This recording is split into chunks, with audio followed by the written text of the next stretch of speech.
నమస్తే. భగవద్గీతలో 18వ అధ్యాయం మోక్ష సన్యాస యోగంలో 51వ శ్లోకం. బుద్ధ్యా విశుద్ధయా యుక్తః ధృత్యాత్మానం నియమ్య చ శబ్దాదీన్ విషయాన్ త్యక్త్వా రాగద్వేషవ్యుదస్య చ. సో భగవానుడు ముందు శ్లోకంలో అర్జునుడికి చెప్పారు, ఈ స్వధర్మం ద్వారా చిత్తశుద్ధి పొందిన సాధకుడు నెక్స్ట్ లెవెల్ ఆఫ్ నాలెడ్జ్ కి రెడీ అవుతున్నాడు, అంటే ఆ జ్ఞాన మార్గానికి రెడీ అవుతున్నాడు. అది వివిధిషా సన్యాసం స్వీకరిస్తాడు, అంటే ఆ మన సాధనా చతుష్టయాన్ని అలవరుచుకొని, అంటే వివేక వైరాగ్య శమాధి షట్క సంపత్తి అట్లాగే ముముక్షుత్వం ఈ క్వాలిటీస్ ని అలవర్చుకుని గురువు ద్వారా శ్రవణ మనన నిధిధ్యాసనలో ఎంగేజ్ అయ్యి వరల్డ్లీ ప్లెజర్స్ నుంచి దూరం అయ్యి ఆత్మతత్వం మీద నిష్ఠగా ఉంటాడు.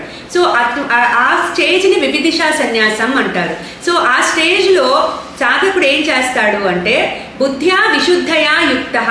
విశుద్ధయా అంటే ఆత్మతత్వం విషయంలో ఎటువంటి డౌట్స్ ఉండవు ఇంకా అతనికి.